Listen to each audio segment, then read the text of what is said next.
Nuestra ponente encargada de hacer la revisión del tema de la sesión 11 es la doctora Mildred Arias Sevillano. Ella es médico cirujano, egresada de la Universidad Nacional San Agustín de Arequipa. Es médica auditor de la Universidad Nacional San Luis González de Ica. Tiene la especialidad de pediatría de emergencia y desastres por la Universidad Nacional Mayor de San Marcos.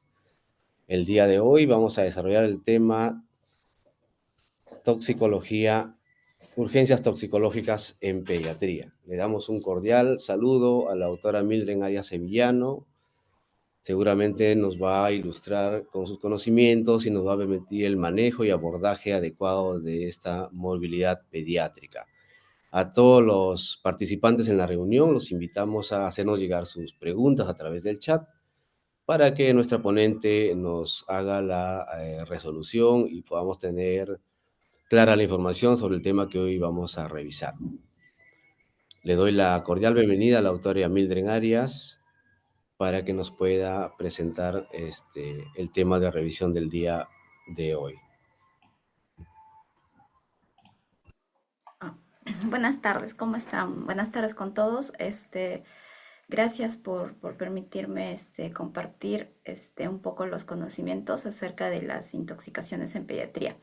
Como dijo el doctor Terrones, no es bueno, no es una patología muy frecuente, pero sí es importante conocerlo porque de no saber, por lo menos el manejo inicial, que las consecuencias para nuestros pacientes pueden ser incluso mortales. Entonces vamos a empezar a compartir pantalla para poder iniciar la exposición. Ok. ¿Me podrían decir, por favor, si se aprecia adecuadamente la... Sí, se ve correctamente. Perfecto. Ya. Ya. Entonces, miren, el tema de intoxicaciones en pediatría es un tema realmente amplio y el objetivo principal de esta exposición es el abordaje inicial. Son muchos las sustancias tóxicas, desde medicamentos hasta sustancias que se encuentran en el hogar a las que están expuestos nuestros niños, y es por eso es que el tema de intoxicaciones es muy amplio, y el objetivo principal de esta ponencia es ver, estandarizar un abordaje inicial, ¿no? Entonces vamos a iniciar. Miren, es un problema de salud pública que afecta a todas las edades, ¿no? La bibliografía reporta un promedio mundial de un caso entre 250 a 300 visitas al servicio de emergencia se deben a intoxicaciones, ¿no? Este es un estudio que encontré hecho en el Hospital del Niño de Breña en el año 1998. Hicieron un estudio prospectivo de 6 meses, de enero a junio de 1998. En este periodo de tiempo de 6 meses, ellos encontraron 128 casos de intoxicaciones, y no había diferencia significativa entre el sexo masculino y femenino. La edad más frecuente de presentación es de 1 a 5 años, aproximadamente 90 casos. Y las causas más frecuentes de intoxicaciones fueron medicamentos, seguidos de los cáusticos, hidrocarburos, insecticidas y tóxicos desconocidos, ¿no? Ahora, el 77% de los casos se produjo en la casa. De ahí es que nuestra labor también como personal de salud es la prevención, ¿no? De cómo educar a los padres y a los cuidadores, de cómo disminuir el riesgo de intoxicaciones dentro del hogar, dado que este es el espacio donde con más frecuencia se ve estos casos, estos eventos. Ahora, el 45% de nuestros pacientes, menos de la mitad, requirió hospitalización. 4 de ellos tuvieron que pasar a UCI, 2 pacientes fallecidos, y 6 de los 128 casos fueron intentos de suicidio y 2 maltrato infantil. Ahora, en este segundo cuadro, lo que les trato de presentar o de transmitir es la epidemiología en el Instituto Nacional de Salud del Niño de San Borja. Al ser un hospital quirúrgico, los casos de intoxicaciones son menos, ¿no? Pero igual los tenemos y hemos tenido que manejarlos, ¿no? Como ven en este cuadrito a la cabeza está los casos de intoxicación por sustancias desconocidas, ¿no?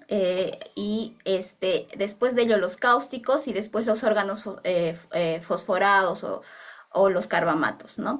Miren, la frecuencia de casos es mucho menor que en el Hospital del Niño de Breña.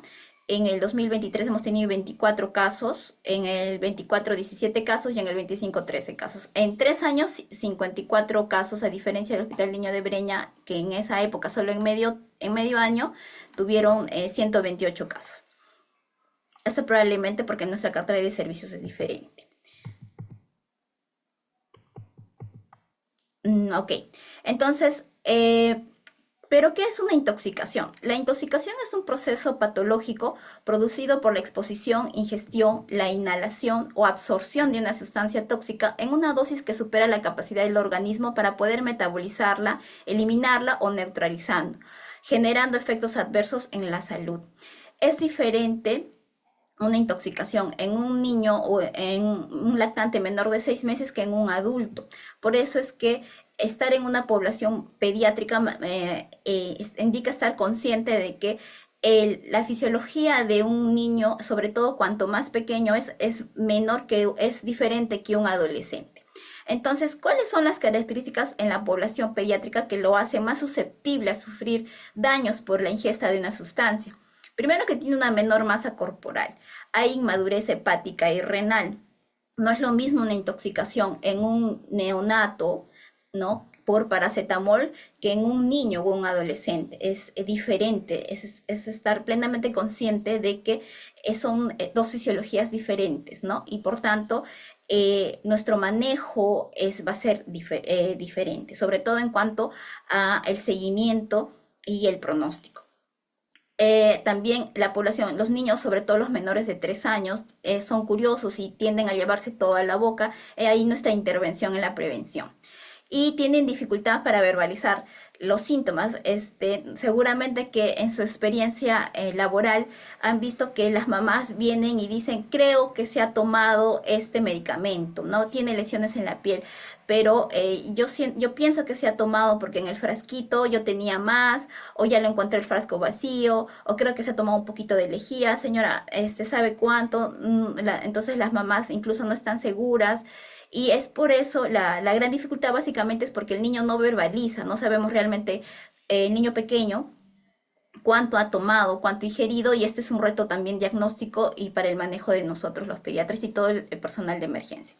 Entonces, y bueno, los tipos de exposición son las más frecuentes, que es la accidental, que se produce más en menores de 6 años. Recuerden que el niño recién a partir de los 5 o 6 años tiene lo que es el concepto de lo que es muerte, de lo que es la pérdida de la vida. Y entonces en los pequeñitos la ingesta es casi siempre accidental. Ahora, la otra causa de intoxicación es la intencional, y ahí ya es más frecuente en los adolescentes, los mayores de 6 años, ¿no? En el caso de los adolescentes, principalmente como un intento de suicidio, de autoagresión y también abuso de sustancias, ¿no? Pero no hay que dejar de ver también que en la parte intencional también hay maltrato infantil, y también se menciona, sobre todo en mi bibliografía extranjera, lo que es el síndrome de Munchausen por poder. Describen incluso niños con hipernatremia mayores de 220, porque el niño, la mamá o el cuidador le añadía sal a la leche. Entonces, bueno, yo en nuestra experiencia no hemos visto estos casos, pero no hay que perderlos de vista como una causa de intoxicación. Entonces, acá en este cuadrito les traigo también un poco para descubrir cómo es el comportamiento, los patrones de exposición en la edad pediátrica. Como les decía, el mecanismo no intencional por vía de inhalatoria, sobre todo en menores de 10 años, se produce frecuentemente en casa, ¿no? Con el monóxido de carbono como principal agente etiológico. También la otra vía frecuente es la ingesta, ¿no? Como les decía, sobre todo en niños de 1 a 7 años, el lugar más frecuente es la casa. Y a la cabeza en esta epidemiología española es los psicofármacos, ¿no? las benzodiazepinas, siguiendo también el paracetamol y los anticatarrales. Pero también están, como hemos visto en la epidemiología, en los estudios de nuestro país, los cáusticos y los detergentes, ¿no? Y en el caso del fungicida, la forma más frecuente o la vía más frecuente es la ingesta, sobre todo en mayores de 12 años, y la mayoría de veces lo hace en la casa. Y en el caso de fines recreacionales puede ser ingesta o inhalación, ¿no? Mayores de 12 años en espacios extra domésticos como el alcohol, las drogas ilegales, la marihuana, ¿no? Y también no hay que perder de vista, y en eso también nosotros podemos prevenirlos, los errores de dosificación, ¿no? Como por vía oral, obviamente, por ingesta en menores de 2 años y obviamente en la casa, ¿no? Hay que tener cuidado, sobre todo en niños que reciben una polifarmacia, y a veces la mamita se confunden o les dejamos varios medicamentos, y a veces los papás hemos tenido casos de pacientes que no han entendido bien la dosis, la cantidad, y los nenes vienen intoxicados con su tratamiento, ¿no? Entonces, por eso es importante especificar bien a los papás y de repente repasarles la receta para asegurarnos de que han entendido bien y un poco podamos prevenir la presencia de estos casos. Entonces, como se darán cuenta, hay muchísimos fármacos a los que están expuestos nuestros pacientes pediátricos, muchísimas sustancias dentro del hogar, por lo que el cuadro clínico es diverso, ¿no? Y va a depender del tóxico, de la vía, de las dosis. Y en un porcentaje, incluso en algunas series reportan de hasta el 20%, no se conoce la sustancia, es una intoxicación por una sustancia desconocida. Entonces, mucho el examen, el anamnesis, no, sobre todo el examen, ¿no? Porque en el caso de los niños a veces ni siquiera los papás están presentes al momento del evento, y el examen físico nos va a ayudar, ¿no? Nos va a ayudar muchísimo un poco a orientar de repente por síndromes, como vamos a ver a continuación el enfoque de lo que es intoxicaciones. Entonces, y como ya lo hemos venido viendo en exposiciones o en temas tocados previamente, la evaluación y el enfoque tiene que ser sistemático, como vamos a ver a continuación, y sobre todo va a ser primero un manejo de soporte y luego recién la identificación de la sustancia para luego ver si es que existe un antídoto. Entonces, como les decía, el abordaje no va a priorizar lo que es la identificación del agente, sino lo que va a hacer primero es estabilizar al paciente. Entonces, si es así, lo que vamos a hacer primero es la evaluación inicial del paciente con nuestra evaluación sistemática que ya hemos aprendido en clases o en exposiciones previas, luego la estabilización, y luego recién cuando estabilizo a mi paciente, recién voy a abocarme a identificar cuál es el agente, cuánto es de dosis aproximada y la gravedad de exposición. Como les decía, no es igual un niño de 6, un recién nacido que se intoxicó con un paracetamol, que un niño de 2 años o más, un adolescente. Entonces, pero eso ya va a ser en nuestro tercer paso. Como les decía, la primera es evaluar, hacer la evaluación inicial, estabilizar, y después recién viene la identificación de la gente y ver si es que hay algún antídoto.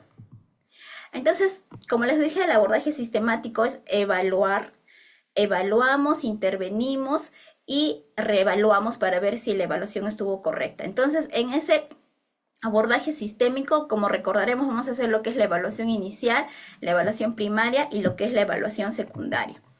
Entonces, en la evaluación inicial hacemos lo que utilizamos nuestro famoso y muy útil triángulo de evaluación pediátrica, ¿no? Por ejemplo, imagínense que viene un paciente con un probable intoxicación por órgano fosforado, por así decirles, ¿no? Y entonces, miren, ahí nosotros no sabemos cuál es la sustancia que el paciente ha ingerido, pero el paciente ingresa por la emergencia y vemos, ¿no? El paciente está al ver lo que es el aspecto, probablemente el paciente va a estar con trastorno del sensorio, ¿no? Y ese lado de nuestro triángulo va a estar alterado. El paciente probablemente esté con cialorrea, con vías aéreas no permeables, y por tanto va a tener trabajo respiratorio, va a tener roncantes, ¿no? Audibles. Entonces ahí ese lado de nuestro triángulo también va a estar alterado, y en la circulación probablemente el paciente esté diaforético.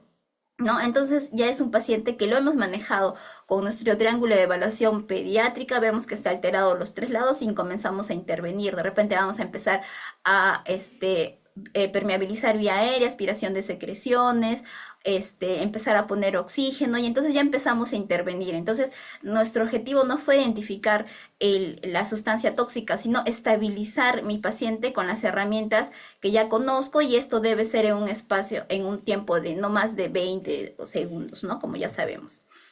Después de que ya hice este primer paso, esta primera evaluación inicial, voy a pasar a lo que es la evaluación primaria de mi paciente con nuestro conocido A, B, C, D.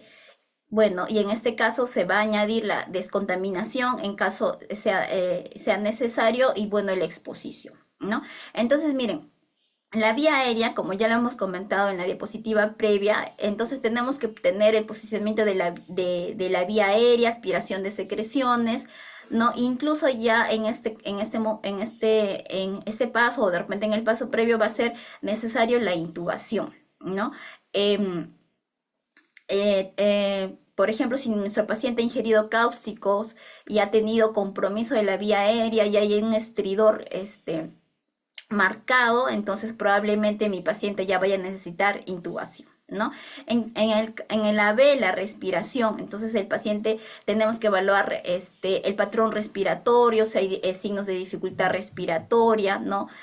Si hay ruidos agregados, ¿no? Y comenzar a intervenir en la circulación. Nuestro paciente, bueno, ahora antes de seguir con circulación, recuerden que los pacientes pueden llegar con depresión respiratoria por ingesta, por ejemplo, de opioides, de benzodiazepinas. Entonces ahí también comenzamos a intervenir, ¿no? En el caso de la circulación, nuestro paciente puede llegar con signos de shock, ¿no? Si ha tomado algún medicamento beta bloqueante, algún antihipertensivo, nuestro paciente puede llegar con signos de shock y empezamos a intervenir, a usar el volumen, o también puede llegar con signos de hipertensión, ¿no? Compromiso de la perfusión, entonces comenzamos a identificar, ¿no? El déficit neurológico que es muy frecuente en nuestros pacientes intoxicados, ¿no? Usamos lo ya conocido como la variación del sensorio con la escala BDI, también podemos usar la escala coma de Glasgow. Y también usamos lo que es la descontaminación, sobre todo si nuestro paciente ha sido expuesto de manera tópica a sustancias, empezamos ya a retirar la ropa o a ver si hay una descontaminación cutánea inicialmente, ¿no? Y la exposición, porque también en el caso de intoxicaciones nos ayuda a ver si ha habido signos de mordeduras e incluso signos de maltrato. Entonces, como ven, ya la evaluación primaria empezamos con lo que es el ABCDE y ya comenzamos a evaluar, a identificar y a intervenir. Como les mencionaba, todavía no hemos identificado la toxina en sí, pero hemos empezado a manejar al paciente, ¿no? Como les mencionaba, la estabilización es antes que la identificación de la toxina. Y después viene lo que es nuestra evaluación secundaria. En el caso de nuestra evaluación secundaria, viene ya lo que es la historia clínica y el examen físico detallado, ¿no? Entonces ahí sí ya nos vamos a evocar a la identificación del probable tóxico en el que a intervenir, ¿no? Entonces ahí sí nosotros vamos a hacer, después de haber estabilizado a nuestro paciente, nos pasamos a conversar con los papás o puede ser también en paralelo, ¿no? Mientras a un encargado está estabilizando el paciente, otro colega puede ir haciendo la evaluación secundaria con una búsqueda exhaustiva de las posibles toxinas, ¿no? Y ahí tenemos que investigar sobre lo siguiente, tenemos que ver cuál es la sustancia implicada, ¿no? La forma de presentación y si es posible la dosis que puede haber recibido, ¿no? Es importante identificar la forma de presentación porque, por ejemplo, el paracetamol vía oral en tableta se absorbe de manera más lenta que el jarabe. Entonces, por eso es importante reconocer la forma de presentación, la dosis posible, la cantidad que se puede haber tomado el niño. Hay estudios que se han hecho en Estados Unidos en los que tratan de calcular cuánto es la bocanada de cada niño y en un pequeño, en menor de 6 años, han identificado que es un promedio de 9 mililitros el volumen aproximado de una boconada, pero varía, ¿no? Entre 3 mililitros a 21 mililitros, es un aproximado que se ha intentado hacer para tratar de buscar la cantidad, porque en algunos fármacos la dosis tóxica es importante saberla, porque como vamos a ver a continuación, hay sustancias que la dosis tóxica en pediatría es baja y es importante por eso saber con mayor precisión la cantidad que nuestro paciente ha ingerido, la vía de exposición. ¿No? La causa, ¿no? Es diferente una ingesta intencional de una ingesta no intencional. Un paciente que ingiere intencionalmente una toxina, la cantidad va a ser mayor y por tanto probablemente el riesgo del paciente es mayor, ¿no? Ahora, el tiempo transcurrido es súper importante porque como vamos a ver a continuación, para poder aplicar medidas de descontaminación, como por ejemplo la descontaminación gástrica, si ya pasó más de una hora, probablemente nuestra medida no sea efectiva y ya no optemos por este manejo. Por eso que es importante saber reconocer o identificar el tiempo más cercano o el aproximado, lo más exacto, cuánto ha pasado después de la ingesta, ¿no? ¿Y qué medidas hicieron los papás en la casa? Por la falta de conocimiento en el manejo de intoxicaciones en casa, muchos de los papás lo primero que hacen es inducir al vómito, ¿no? En administrar de líquidos neutralizantes, les saben dar leche, les saben dar aceite, y esto en muchas sustancias puede ser contraproducente, ¿no? Por ejemplo, últimamente tuvimos en emergencia un paciente que se tomó soda cáustica por error, un pequeño de 2 años, y la mamá le indujo al vómito. Entonces el paciente no solo tuvo daño en la vía digestiva, sino también en la vía aérea, ¿no? Y terminó con traqueostomía también. Entonces, es importante saber qué han hecho los papás en la casita, ¿no? Y qué sintomatología ha presentado en la casa, ¿no? Eso también es importante. Los antecedentes personales, ¿no? Si el paciente sufre, por ejemplo, es diferente un paciente que sufra de una enfermedad renal o sea portador crónico de una enfermedad hepática a un paciente eutrófico, ¿no? También es importante saber los antecedentes familiares. Si sobre todo eso toma relevancia si el paciente, por ejemplo, no sabemos la sustancia, los papás, los cuidadores no están seguros, pero si en la casa hay un abuelito que es diabético y el paciente está con trastorno de sensorio, de repente estoy pensando que este trastorno de sensorio es por hipoglicemia, por un fármaco hipoglicemiante, ¿no? O de repente si la mamá de repente sufre de migrañas y toma aminotriptilina, de repente sea una intoxicación por este fármaco, ¿no? Entonces, es importante conocer los antecedentes de las familiares, ¿no? Para saber qué probablemente ha ingerido este niño, qué fármacos hay en la casa, ¿no? Y bueno, en cuanto al examen físico, ya vamos a pasar a detallarlo a continuación, pero es importante sobre todo lo que es la valoración neurológica y lo que es la detección de signos guías, ¿no? Para poder clasificar nuestros toxindromes, como vamos a ver a continuación. Entonces, la realización de la evaluación secundaria con la historia clínica, sobre todo la anamnesis que hemos hecho detallada, como les comentaba anteriormente, nos va a permitir identificar los pacientes de riesgo, ¿no? Entonces, ¿cuándo se dice que un paciente es de riesgo? Cuando llega a la emergencia ya tiene signos y síntomas de intoxicación, ya es un paciente de riesgo, lo que implicaría que la cantidad o la dosis ha sido relevante para iniciar ya el cuadro clínico, ¿no? Si la sustancia es potencialmente tóxica o ha sido consumida a una dosis tóxica o legal, o letal, perdón, y si la ingesta de sustancias desconocidas también es un factor de riesgo. Por ejemplo, en este cuadrito les quise traer lo que es los medicamentos y toxinas potencialmente fatales para los niños pequeños, que incluso a una sola dosis podrían causar la muerte en un lactante menor.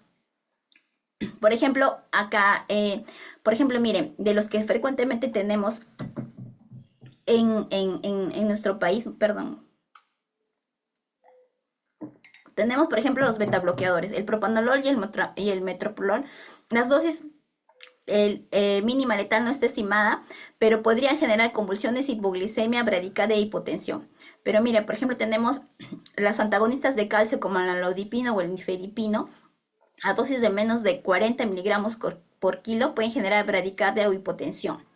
La cloroquina que la usan para el tratamiento de la malaria, por ejemplo, a dosis de menos de 30 miligramos kilo podría generar convulsiones y arritmias, ¿no? Entre los fármacos más conocidos, ¿no? Por acá, por ejemplo, tenemos la quinidina, aproximadamente 50 miligramos por kilo, podría producir convulsiones, arritmias, depresión del sistema nervioso. La teofilina, aproximadamente 50 miligramos por kilo, convulsiones y arritmias, ¿no? Esta es una lista de drogas que a dosis pequeñas podrían causar repercusiones importantes en la salud del niño e incluso la muerte.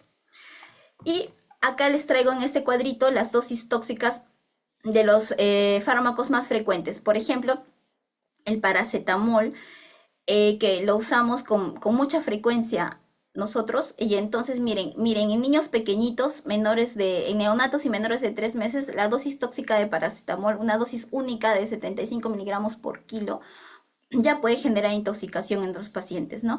Y así, a medida que el niño va avanzando en edad y aumenta la madurez hepática, la dosis aumenta, ¿no? Miren, al llegar hasta en adolescente, hasta 100 miligramos, 8 gramos o 150 miligramos por kilo, ¿no? Pero recuerden que pacientes con factores de riesgo como hepatopatías, la dosis tóxica es de 75 miligramos por kilo.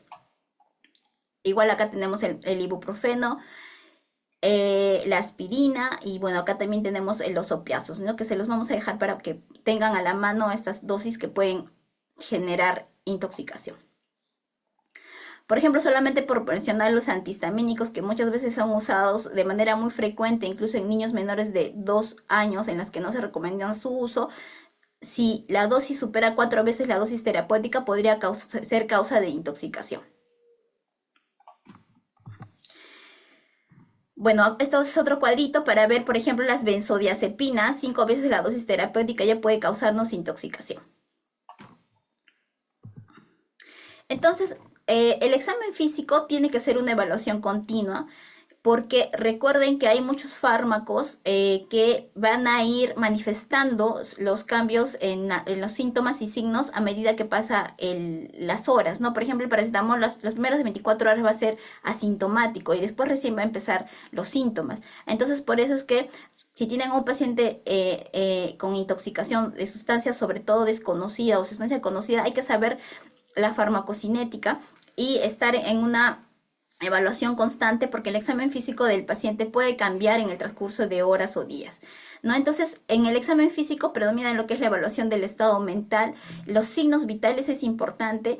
Hay fármacos que generan aumento de temperatura, disminución de la temperatura, van a generar alteración de la presión arterial, la frecuencia cardíaca, trastornos respiratorios, buscar sobre todo los que es hallazgos en las pupilas, hallazgos cutáneos, anormalidades neuromusculares, olores característicos, por ejemplo, intoxicación por alcanfor, y alteraciones específicas del examen físico. Por ejemplo, un paciente que viene con depresión o con excitación psicomotriz y nosotros encontramos que hay hemorragias a nivel nasal, podría sospechar en el consumo de cocaína y también poder buscar venopunciones, ¿no? Entonces, como verán y como les decía previamente, las sustancias tóxicas son diversas, ¿no? Entonces, lo que se ha intentado hacer es agrupar en toxindromes para más o menos orientar qué sustancias pueden ser las causantes de nuestra intoxicación y orientar también el manejo y el probable antídoto. Por ejemplo, tenemos el toxíndrome simpático mimético, en el que el paciente, un ejemplo de la etiología de este síndrome, por ejemplo, la pseudoefedrina, que es la que encontramos en muchos medicamentos de uso en las familias, incluso de venta libre. Tenemos que el paciente, nuestro paciente pediátrico puede venir con alteración psicomotriz, con delirio, con alucinaciones, con paranoia, va a estar con la temperatura elevada, frecuencia con taquicardia, va a ser con taquipnia, ¿no? Y puede estar con hipertensión. La piel va a estar húmeda, las pupilas van a estar dilatadas, va a haber midriasis, el paciente puede presentar convulsiones. Y como les mencionaba, ¿qué fármacos frecuentes producen? Las anfetaminas, la cocaína, la pseudoefedrina, por ponerles un ejemplo. En el toxíndrome anticolinérgico, el paciente también va a estar con alteración del estado mental, va a estar en hipervigilia, agitación, incluso va a haber delirio, alucinaciones, ¿no? El paciente va a estar con hipertermia probablemente, con taquicardia, igual la frecuencia respiratoria incrementada, la presión arterial aumentada o normal. Pero el paciente va a estar, a diferencia del síndrome previo, va a estar va a estar seco y va a estar enrojecido, ¿no? También va a haber midriasis y además puede haber otras manifestaciones como las mucosas orales secas, la retención urinaria, coriatetosis, convulsiones, ¿no? Por ejemplo, en este caso tenemos los agentes como la atropina, ¿no? También los antidepresivos tricíclicos. La orfenadrina es otra tóxico, te puede causar un síndrome anticolinérgico.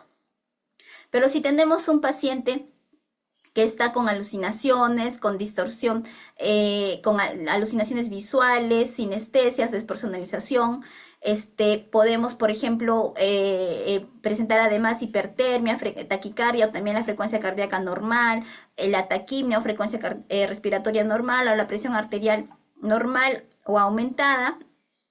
Puede estar con las pupilas midriáticas, puede presentar nistagmus, puede ser, por ejemplo, la ketamina, puede ser la mescalina, y estas son síndromes alucinógenos, ¿no? También está el síndrome serotoninérgico. A la cabeza ahí los que más frecuentes son los antidepresivos tricíclicos, ¿no? Y este paciente puede presentar agitación, delirio, también puede haber confusión.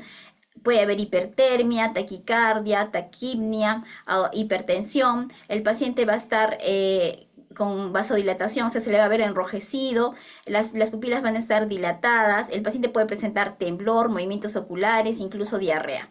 Y miren, también acá puede estar el dextrometorfano, también es una causa común, ¿no? Un medicamento usado muy frecuentemente en nuestro medio. Ahora el síndrome por intoxicación por opioides como la morfina, incluso la loperamida, el paciente va a estar con sedación que puede llegar al coma, puede estar hipotérmico, va a haber bradicardia, bradipnia, puede haber hipotensión o la presión puede estar normal también.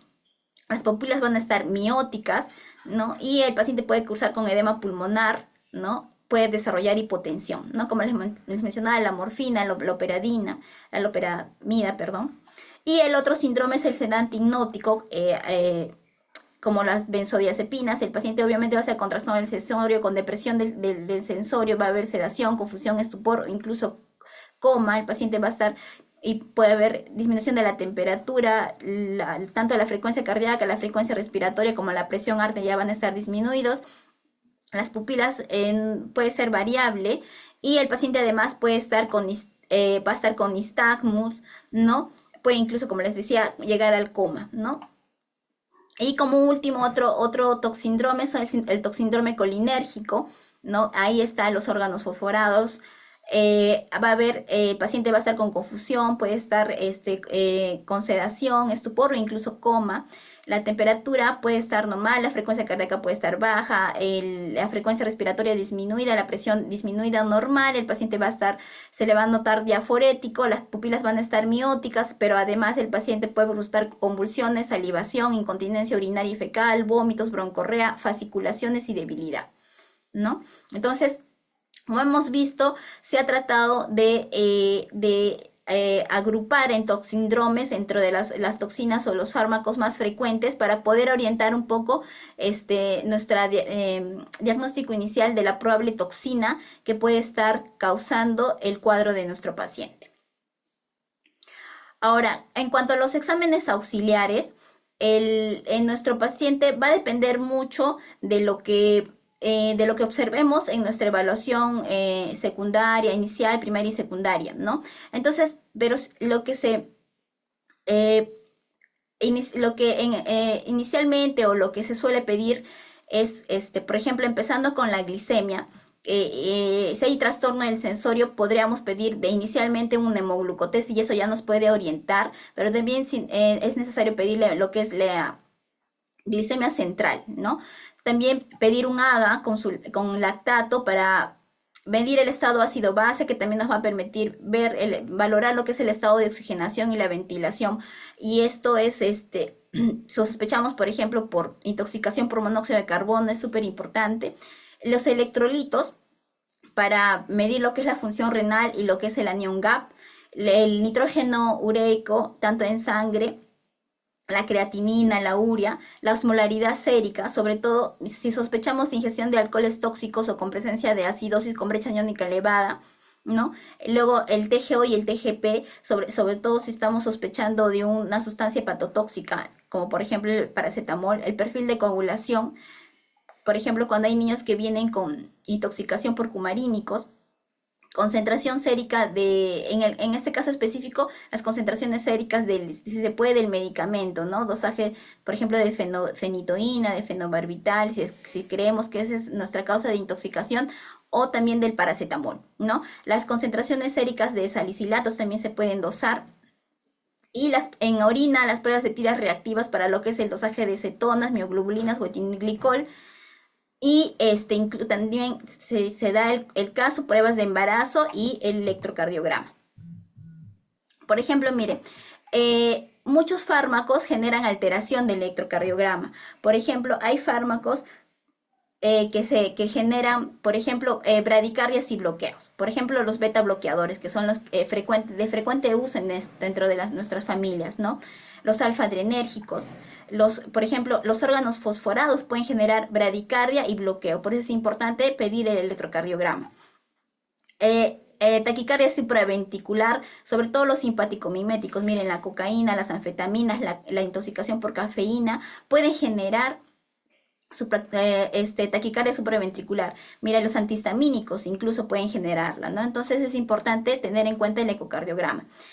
También la taquicardia ventricular, la cocaína, las anfetaminas, pueden generar, algunos solventes pueden generar taquicardia ventricular. También podemos observar alteraciones en lo que es el QRS, ¿no? Prolongación del QT, ¿no? Por ejemplo, los antidepresivos, ¿no? Los antidepresivos tricíclicos, ahí está la aminotriptilina, por ejemplo, los antihistamínicos también pueden generar prolongación del QT, ¿no? Los antiarrítmicos, por eso, incluso miren, el ondansetron, intoxicación por ondansetron podría generar alteraciones en el electrocardiograma, ¿no? Entonces, una de las recomendaciones que habla la bibliografía es, si vemos un QR ensanchado, podríamos hacer una arritmia ventricular, podríamos usar bicarbonato en la dosis que conocemos, ¿no? Y evitar fármacos que pudieran hacer sinergismo con esta alteración.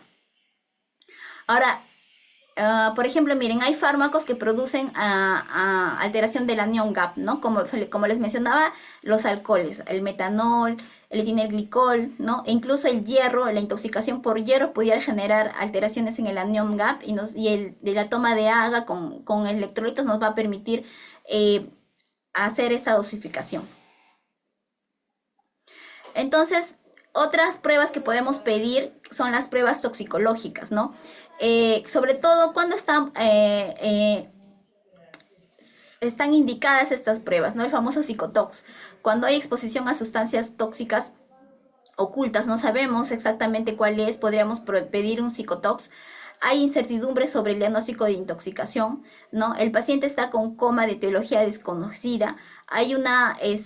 Tenemos la sospecha de que existe antídoto para la sustancia o el agente tóxico con el que estamos sospechando. Hay sospecha de maltrato infantil o síndrome de Munchausen por poderes, o no hay una correlación entre la anamnesis y los hallazgos que hemos encontrado en nuestro paciente. Entonces, en esos casos podríamos pedir un psicotox.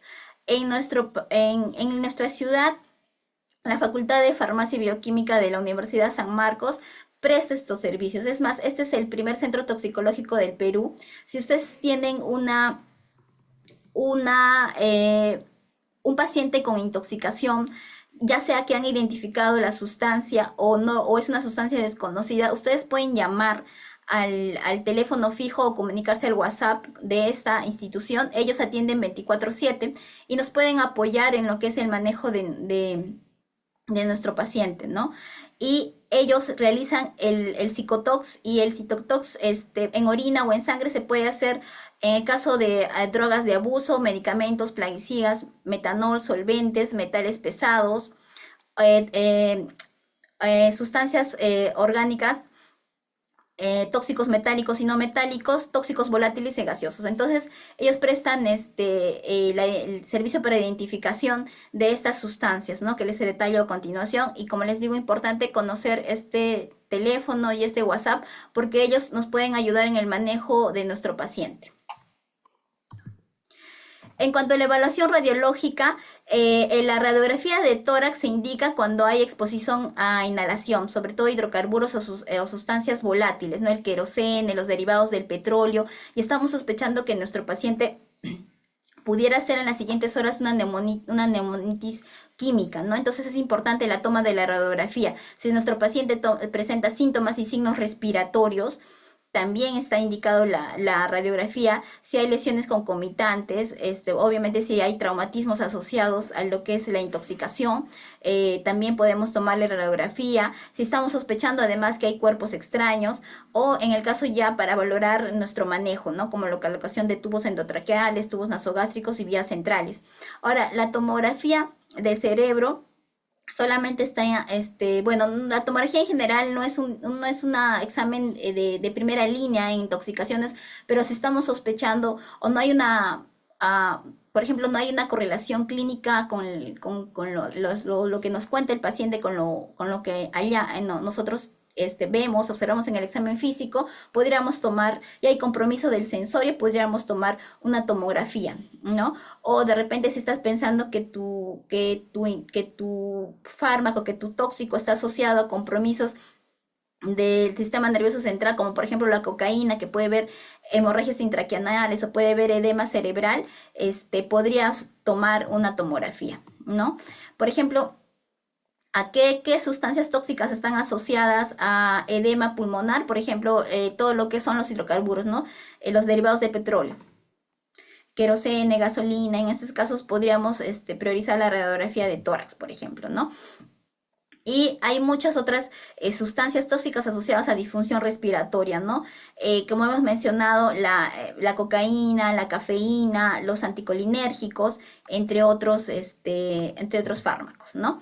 Y bueno, el tratamiento, como les decía, el tratamiento se va a basar en lo que es el soporte de nuestro paciente, ¿no?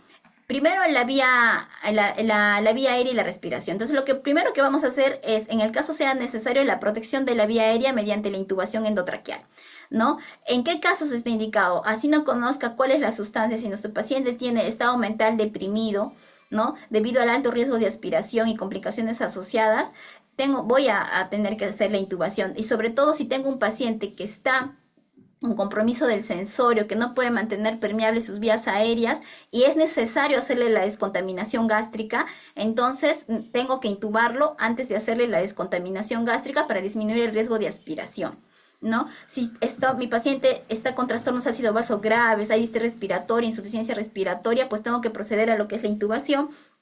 Y si, por ejemplo, nuestro paciente requiere sedación, es un paciente que está con mucha excitación psicomotriz o está con complicaciones como hipertermia o acidosis o radiomielisis, entonces necesito sedar a mi paciente, necesito paralizarlo, entonces necesito intubar a mi paciente. O sea, no simplemente las causas respiratorias van a ser la única indicación, sino también algunos efectos de algunos tóxicos que me van a obligar a tomar medidas para las cuales necesito intubar previamente a mi paciente.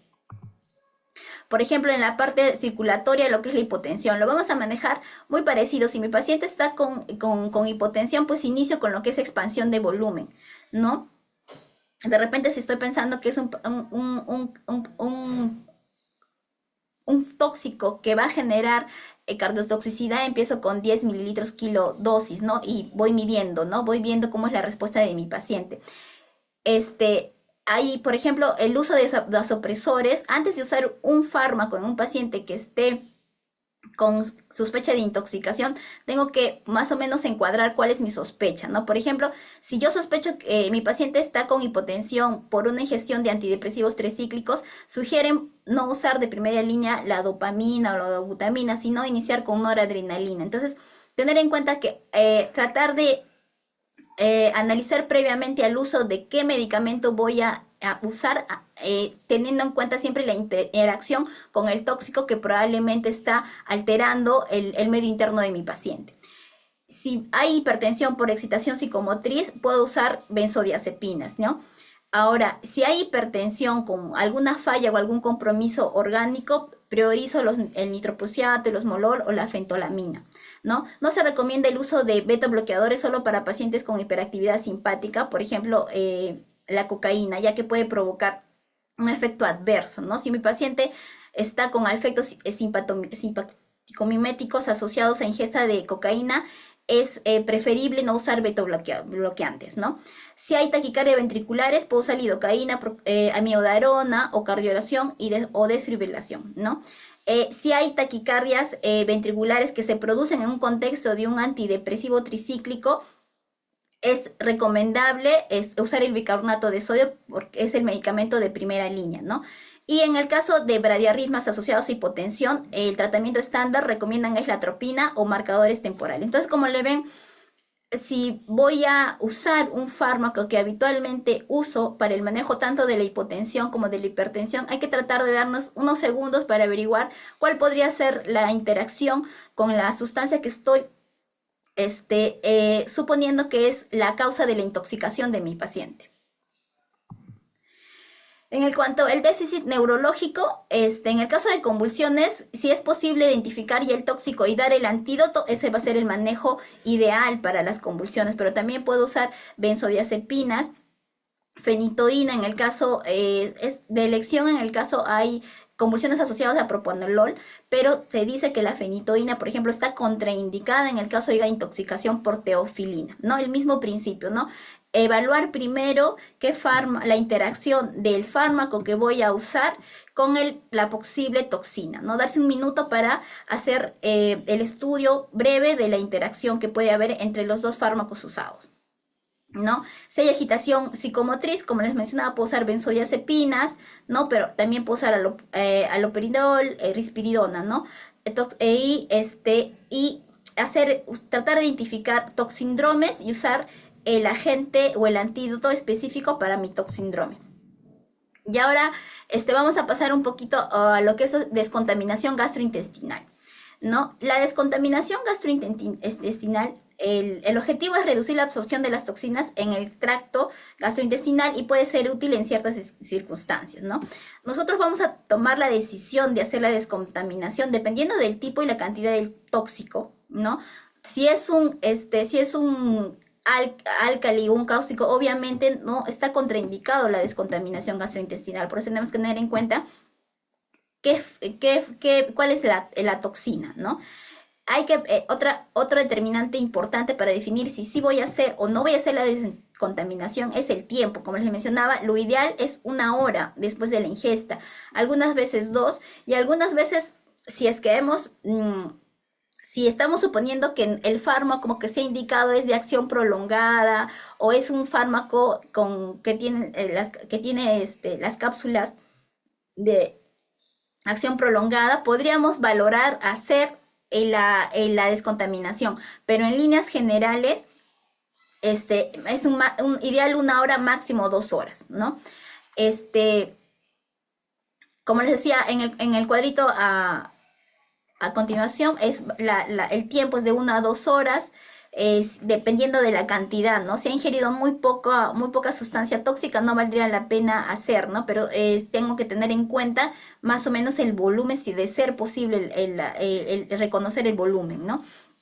Si el paciente no tiene riesgo clínico para hacer el procedimiento, como les he comentado, si mi paciente está con trastorno del sensorio, no le voy a hacer descontaminación gastrointestinal, y si es muy necesario, primero lo intubo, ¿no? No se hace la descontaminación, son sustancias no tóxicas, es un riesgo innecesario, una presentación tardía, tóxicos no susceptibles de descontaminación gastrointestinal, riesgo elevado de complicaciones como aspiración o obstrucción. ¿no? Entonces, ¿cuáles son los métodos de descontaminación gastrointestinal? Uno es el carbón activado, otra es la irrigación intestinal completa, el lavado gástrico, la endoscopia y cirugías, o cirugía, perdón, y otros métodos que ya no se usan, como que son los catárticos, incluso están contraindicados. En el caso de endoscopías y cirugías, por ejemplo, si estoy sospechando de cuerpo extraño, si estoy sospechando de ingesta de cápsulas con cocaína que son más de gente de personas adultas, o si estoy sospechando en tabletas de hierro, por ejemplo, que podrían ser extraídas por estos métodos, ¿no? Pero vamos a pasar a lo que es el uso del carbón activado. Entonces, ¿qué es el carbón activado? El carbón activado es un polvo altamente absorbente, o sea, ingresa al lumen intestinal, al lumen gástrico, y va a absorber la sustancia que se encuentre. Y esto va a evitar la absorción, ¿no? Hacia el medio interno, ¿no? Está indicado para toxinas que permanecen en el estómago y especialmente hasta la hora. Si ya pasó la hora de la ingestión, hay que valorar si es que usamos este método de descontaminación. ¿Cuándo está contraindicado? Cuando haya estado mental, o sea, hay trastorno del sensorio, por el alto riesgo de aspiración, presentaciones tardías, otra vez la hora, 1 máximo 2 horas, no más, y hay mayor riesgo de aspiración, ¿no? Y si hay necesidad de endoscopía, tampoco lo voy a realizar, porque no está indicado y porque voy a alterar lo que es el lumen gástrico. Y si hay toxinas que son poco absorbidas con el carbón activado, como los metales, el litio, ¿no? Obviamente los álcalos, los ácidos minerales, los alcoholes. Y obviamente está contraindicado en lo que es la obstrucción intestinal. Si tengo sospecha de obstrucción intestinal, voy a grabar el cuadro. Y está contraindicado el uso del carbón activado. Entonces, ¿qué agentes o qué toxinas no están recomendadas el uso de carbón activado, ¿no? Una memotecnia o en qué casos no está indicado lo que es el uso de carbón activado, ¿no? Una memotecnia fácil para acordarse es la PALIS, ¿no? No lo uso en pesticidas, en destilados de petróleo y como les comentaba anteriormente, si hay compromisos de vía aérea, entonces si lo tengo que usar, primero lo intubo al paciente, ¿no? En lo que es hidrocarburos, como cuando ha ingerido gasolina, querosene, metales pesados y si ha transcurrido más de 1 hora de la ingestión, no está recomendado lo que es el carbón activado. Si es ácidos, álcalis, alcoholes, alteración de la conciencia o riesgo de aspiración, nuevamente no está indicado el uso de carbón. Si son intoxicación por hierro, si hay ilio, ¿no? Obstrucción intestinal, no está indicado. Si hay intoxicación por litio o hay depresión de los reflejos, ¿no? Y si son solventes o el paciente está con convulsiones, en todos estos casos está contraindicado el uso del carbón activado. Pero en el caso lo pueda usar, ¿cómo es que lo uso? La dosis, bueno, una forma práctica de acordarse es más o menos 1 gramo por kilo, con una dosis máxima de 50, ¿no? Pero podemos variar, ¿no? Puede variar desde 0,5 a 1 gramo por kilo, ¿no? Pero en líneas generales, para que se acuerden, es 1 gramo por kilo, ¿no? Y dosis máxima es 50. El carbón activado, como hemos visto, tiene un aspecto no muy agradable, es medio terroso. Y por eso es que recomiendan que se administre con jugos o bebidas azucaradas y en envases oscuros. Y bueno, las complicaciones bueno, en realidad las complicaciones la tasa es baja, pero los efectos secundarios son básicamente gastrointestinales, ¿no? El paciente va a tener dispepsia, plenitud, dolor abdominal, náuseas, vómitos, puede haber estreñimiento o incluso diarrea. No sé si algunos de ustedes han tenido experiencia con carbón activado, pero en realidad yo solamente lo he usado una vez y sí es bien desagradable y bien dificultoso para que un niño lo ingiera. Y no se debe usar con sonda nasogástrica a menos que el paciente esté intubado. Y ahora, otra forma de descontaminación gastrointestinal es la irrigación intestinal completa, ¿no? En este caso usamos solución de electrolitos con politinilglicol, ¿no? El objetivo de esto es inducir a eliminar el contenido intestinal gracias a la eliminación de heces, ¿no? Y así de esta manera vamos a eliminar el tóxico. Entonces, ¿cuándo está indicado, no? Está indicado en gestión potencialmente tóxica de formulaciones como píldoras de liberación sostenida o con recubrimiento entérico, ¿no? Son medicamentos que van a demorar todavía su tránsito intestinal y que podrían verse beneficiados con el uso de polietilenglicol para la descontaminación, ¿no? Ingestas, fármacos que no son que no pueden ser absorbidos por el carbón activado, ¿no? Como tabletas de hierro, cuerpos extraños que contengan plomo, pudiéramos usar el polietilenglicol. Y obviamente la ingestión de paquetes de drogas ilícitas, ¿no? Cuando los burriers que son capturados en el aeropuerto, una de los métodos, aparte de tomarles las radiografías, es darles estos catárgicos para que puedan eliminar rápidamente estas cápsulas de droga ilícita, ¿no? Porque ustedes saben que de que se aperture la cápsula puede costarles la vida a muchas de estas personas, ¿no? Incluso los llevan al Hospital Carrión a realizar las cirugías de extracción de estas capsulitas, ¿no? Ahora, ¿cuándo está contraindicado el uso de polietilenglicol? Obviamente si es en sospecha de obstrucción intestinal o perforación intestinal, si hay hemorragia gastrointestinal, inestabilidad hemodinámica porque puede haber tercer espacio y podemos empeorar la situación de nuestro paciente, si hay vómitos intratables y entre las complicaciones son las náuseas, los vómitos, dolor abdominal, distensión abdominal. Y no se olviden que también los trastornos hidroelectrolíticos, por eso es que hay que monitorizar bien a nuestro paciente si decidimos hacer esta forma de descontaminación. Ahora, la dosis más o menos son dosis altas, ¿no? El preparado de 100 mililitros, de 1000 mililitros, contiene entre 52 a 59 gramos de polietilenglicol. En un paciente entre 9 meses y 6 años, tengo que usar 500 mililitros en una hora. Y esto es un promedio de 26 a 30 gramos por hora. En un niño de entre 6 a 12 años, hasta 1 mililitro por hora. Y bueno, la dosis sería de 52 a 59 gramos. Y mayores de 12 años puede usar hasta 2000 mililitros por hora. Y esto implica hasta 118 gramos por hora. Como ven, son dosis altas, por eso es que vigilar mucho los efectos adversos, sobre todo los trastornos hidroelectrolíticos.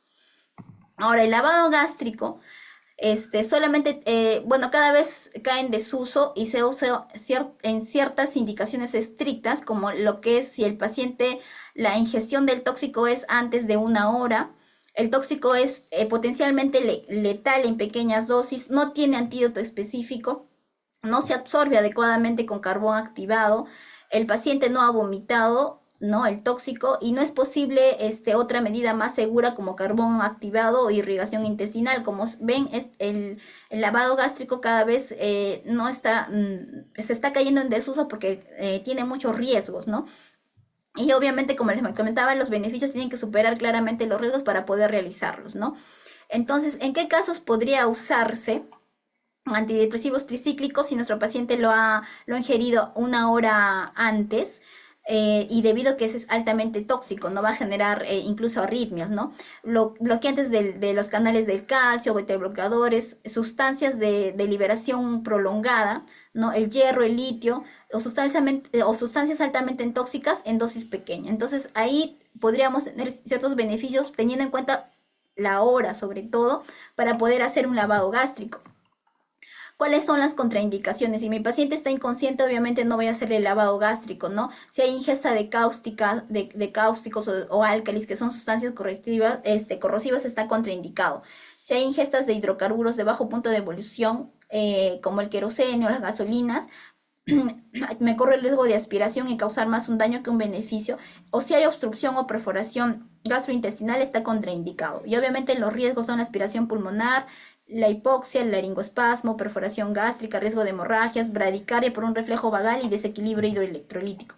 Si decidimos hacerlo, el procedimiento es, bueno, tenemos que colocar una sonda orogástrica o nasogástrica. Recuerden que el calibre es mucho mayor al usual. Si es un adolescente, hasta 28, una sondita de hasta 28 French, y si es un niño, hasta de 20 French. Tengo que tener una jeringa de 50 a 60 mililitros con un sistema de lavado y un sistema de drenaje.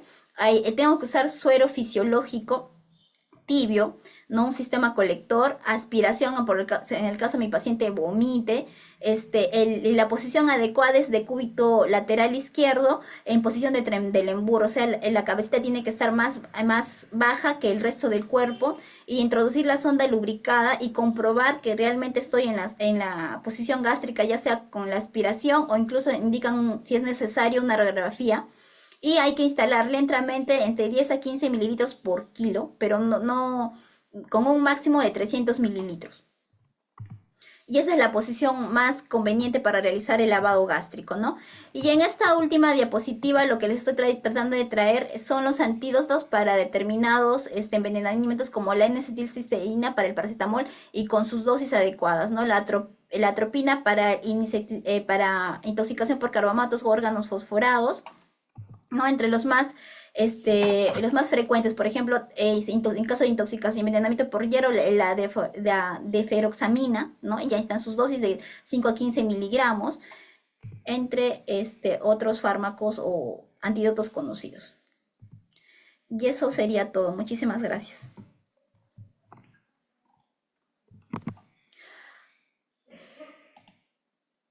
Hola. Hola. Como ven, es un tema muy amplio y lo que he tratado más que todo es de ver el abordaje inicial para que tengamos unas pautas iniciales para poder manejar a nuestro paciente y como les recuerdo, primero es la estabilización y luego recién la identificación y el manejo de la toxina en sí, ¿no? El tema de toxicología en pediatría es en realidad un tema súper, súper amplio. Hay tratados específicos hablando de intoxicación por medicamentos específicos, por ejemplo, ¿no? Es un tema bastante amplio. La doctora Arias ha sido bastante sucinta y didáctica para presentarnos brevemente la patología asociada a intoxicación en la edad pediátrica, ¿no? Como bien ha dicho ella, la parte más importante de la asistencia de un paciente en la emergencia es básicamente tener un sistema ya organizado, un sistema mental de la persona que va a asistir a un paciente que está padeciendo una intoxicación por uno u otro medicamento, ¿no?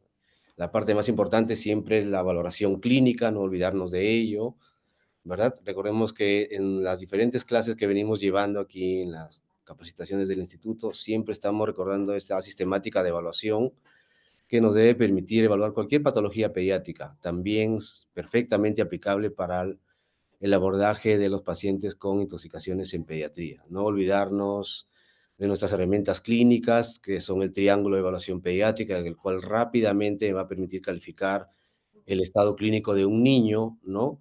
Para llevarlo en un tiempo mayor o menor a recibir una asistencia precoz, ¿verdad? Y a ir desarrollando secuencialmente la asistencia con el objetivo de mantener sobre todo la vitalidad inicial del paciente, ¿no? Como bien dijo la doctora Arias, en un segundo momento se hace en simultáneo se hace la estabilización del paciente, asegurándonos de que tenga una vía aérea permeable y mantenible, ¿sí? Asegurarnos de que cuando lo estemos evaluando la circulación sea adecuada y pues si encontramos alguna alteración fisiológica hay que ir interviniendo y corrigiendo y volviendo a reevaluar. En un segundo momento nos vamos a preocupar de qué es lo que recibió o ingirió el niño, ¿no?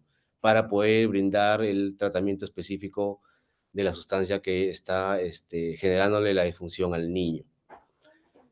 Sin duda, la parte más importante de intoxicaciones en pediatría sería desarrollar el área de prevención, ¿verdad? Nosotros que tenemos contacto con población infantil, que prescribimos medicamentos, que nos encanta hacer recetas y tratar patologías, pues si nos tomásemos tal vez un minutito adicional en el momento en que entregamos una receta a la mamá, al papá o al cuidador del niño, para explicarles pues que todos los medicamentos son potencialmente tóxicos, ¿no? Si es que no lo usamos a las dosis correctas o si en un descuido mi pequeño pues, ¿no? Como parte del juego diario acudió al botiquín de la familia y de pronto se tomó un medicamento.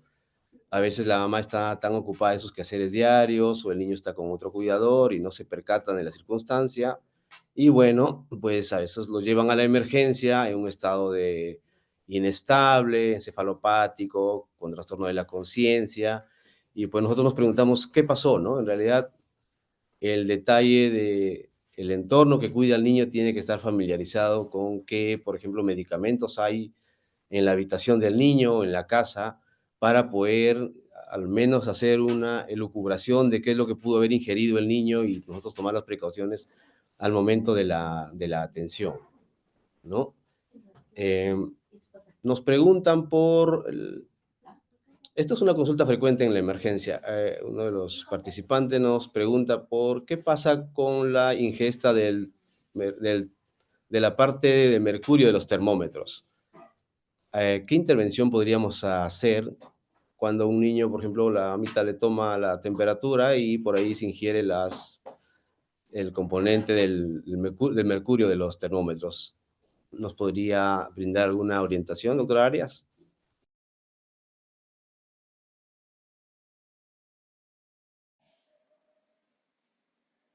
Bueno, en el caso, bueno, nosotros sabemos que el mercurio, bueno, es tóxico tanto a nivel inhalatorio, a nivel, si lo ingerimos o tanto con su contacto, ¿no? En el caso de de los pacientes que entre comillas han ingerido mercurio, si no entiendo muy bien la pregunta, es por ingestión, ¿verdad? Digestión. Ya, bueno, en el caso de la ingestión, lo que podríamos hacer es observación durante 6 horas, ¿no? La cantidad, primero sería comprobar si el paciente realmente ha ingerido, ¿no? Porque a veces solamente sospecha materna. Y en el caso de que la cantidad es pequeña y lo que podríamos hacer es observación por unas 6 horas y luego seguimiento del paciente si pudiéramos por consulta, ¿no? Yo he tenido la oportunidad de recibir en la emergencia algunas consultas de este tipo. La mamá va preocupada porque el niño estuvo jugando con el termómetro, por ahí se le rompió la cubierta y el niño por curiosidad se llevó las bolitas de mercurio a la boca, ¿no? Entonces, cuando he podido revisar, la bibliografía indica que la cantidad de mercurio que hay en este instrumento de medición de la temperatura no es alta y habría que, sobre todo, dar signos de alarma a la mamá, explicarle que esté tranquila, que cualquier signo de alarma que nosotros le podamos indicar podría regresar a la emergencia, pero inicialmente no requiere ninguna intervención, ¿no? Eso es lo que yo pude revisar cuando me tocó tener alguna consulta de ese tipo, como lo que nos plantea uno de los participantes.